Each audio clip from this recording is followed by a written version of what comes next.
Hola, que Dios te bendiga. Mi nombre es Winston Williams, pastor de la Iglesia Bíblica Vida Real en Pembroke Pines, Florida.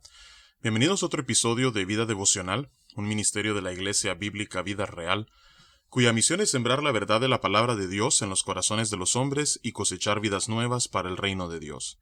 Para más información puedes visitar nuestra página web www.ibvidareal.org o seguirnos en redes sociales en @ibvidareal. En este día estaremos meditando en el Salmo 125. No sabemos quién fue el autor de este salmo ni tampoco el contexto que le rodea, aunque algunos eruditos bíblicos han sugerido que probablemente fue escrito durante el tiempo del rey Ezequías, y algunos otros también sugieren que pudo haber sido escrito durante los tiempos de Nehemías. Pero en cualquier caso, este salmo nos habla acerca de la fidelidad de Dios para con su pueblo en la manera en la que Él cuida y protege al mismo. De hecho, que el título de este salmo es Dios protege a su pueblo. Es una afirmación. Y nosotros, como la iglesia del Señor, podemos tener la misma seguridad que la Israel antigua tenía de la protección, la cobertura y el cuidado de Dios. Así es que vamos a darle lectura a este salmo breve de tan solo 5 versículos y luego meditaremos en su hermosura. Dice la palabra de Dios: Los que confían en Jehová son como el monte de Sión, que no se mueve, sino que permanece para siempre. Como Jerusalén tiene montes alrededor de ella, así Jehová está alrededor de su pueblo, desde ahora y para siempre. Porque no reposará la vara de la impiedad sobre la heredad de los justos, no sea que extiendan los justos su manos a la iniquidad. Haz bien, oh Jehová, a los buenos y a los que son rectos en su corazón. Mas a los que se apartan tras sus perversidades, Jehová los llevará con los que hacen iniquidad. Paz sea sobre Israel. Que Dios bendiga su palabra en este día. Vemos en primer lugar que dice el versículo 1 que todos aquellos que confían en Jehová se pueden comparar con el monte de Sión. Ahora, Sión y Jerusalén han venido a ser términos que se utilizan en la Escritura de manera intercambiable, como que si fueran sinónimos, pero lo cierto es que el monte Sión es el monte en donde descansaba el templo en Jerusalén. Así es que ha venido a ser un símbolo de lo que es no solamente la presencia de Dios en medio de su pueblo, sino al mismo tiempo un recordatorio del pacto que Dios hizo con Israel. Y dice aquí el salmista que los que confían en Jehová son como el monte Sión. ¿En qué sentido? Dice que no se mueve, sino que permanece para siempre.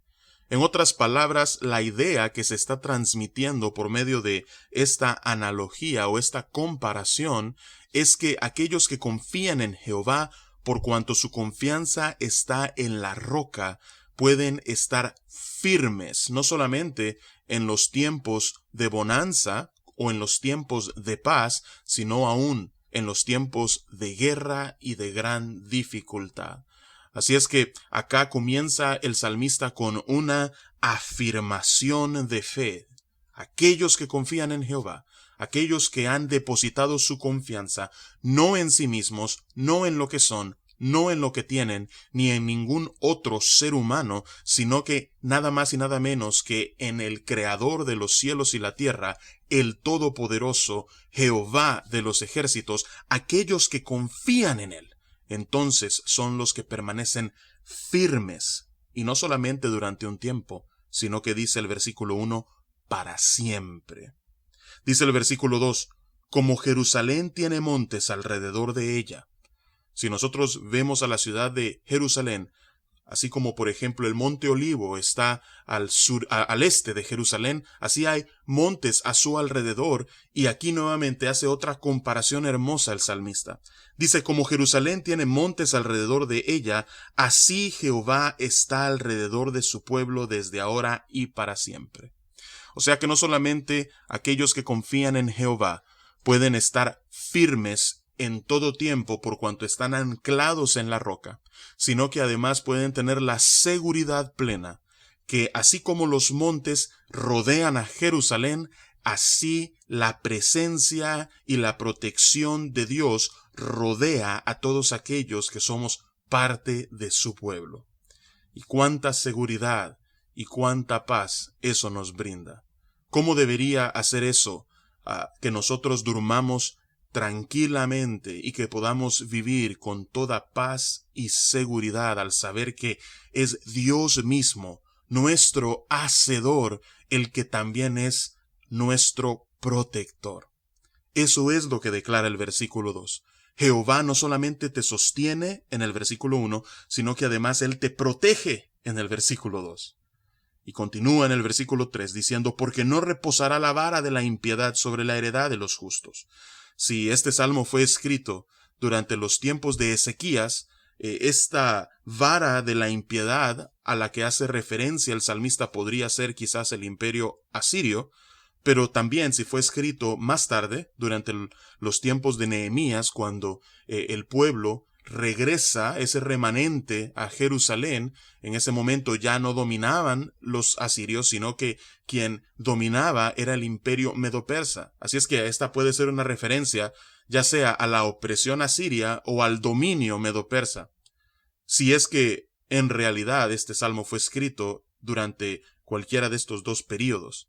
Pero independientemente, sea cual sea la vara de la impiedad a la que este salmista está haciendo referencia, la esencia, el principio es el siguiente, que esa vara de la impiedad no reposará sobre la heredad de los justos. Es decir, no estará ejerciendo dominio, no oprimirá exitosamente sobre los justos para siempre. No sea que extiendan los justos sus manos a la iniquidad, dice el salmista. Otra razón para la que nosotros podemos vivir con esperanza de cara al futuro. Porque independientemente cuál sea la opresión que enfrenta el pueblo de Dios, en este caso, fuera asirio, fuera la opresión medo-persa o incluso los enemigos históricos de Israel, sea Egipto, sea Babilonia, sea cual sea aquel que está oprimiendo al pueblo de Dios, tenemos la garantía de que eso no durará para siempre. Ni la misma Roma, el imperio más poderoso del mundo, pudo prevalecer contra la iglesia que tal como dice Mateo capítulo 16, Jesús mismo está edificando. Así es que tenemos esa garantía y esa certeza. Dice el versículo 4, una petición al Señor es elevada, haz bien, oh Jehová, a los buenos y a los que son rectos en su corazón. Sabemos que tal como lo declara la Escritura, no hay ninguno bueno. El único que es bueno, tal como le dijo Jesús al joven rico, es Dios. Sin embargo, hablando en función de los cristianos, la palabra de Dios nos dice que hemos sido justificados por medio de la fe. Y esa palabra justificados o justificación significa que hemos sido declarados justos. ¿Cómo así si nosotros somos pecadores? Porque al confiar en Jesús, Él tomó tu pecado y tu culpa y a cambio te dio su justicia y su rectitud. Así es que si hoy tú estás en Cristo Jesús, su justicia te arropa de tal manera que Dios te ve a ti y te declara justo.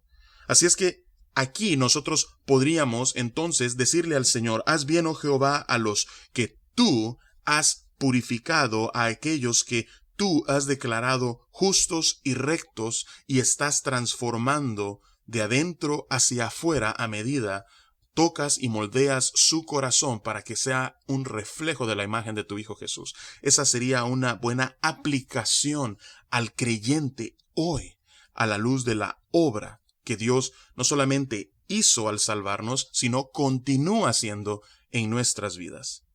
Pero aquí vemos nosotros que hay una segunda parte de la petición. En el versículo 5 dice, mas a los que se apartan tras sus perversidades, Jehová los llevará con los que hacen iniquidad. En realidad, no es una petición, es una afirmación. Es una afirmación que todos aquellos que se empecinan en vivir una vida que trae deshonra al nombre de Dios, una vida de rebelión, una vida de, en realidad, impiedad. El resultado de eso es que, como vemos en este pasaje, serán enviados a un lugar en el cual el tormento es real y es eterno. Y al final entonces vemos sí una petición, dice paz sea sobre Israel. Y algún día la paz reposará no solamente sobre Israel, sino sobre todo el mundo. Y ese día es cuando nuestro Señor Jesús vuelva por segunda vez con su iglesia para reinar sobre la tierra y consumar ese reino que inauguró en su primera venida.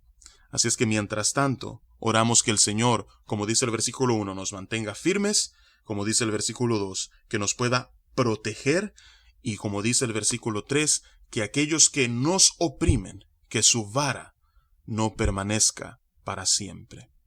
Así es que esa es nuestra oración en este día y te animo a que a lo largo de este lunes tú puedas elevar estas peticiones al Señor. Que Dios te bendiga y con su favor nos encontraremos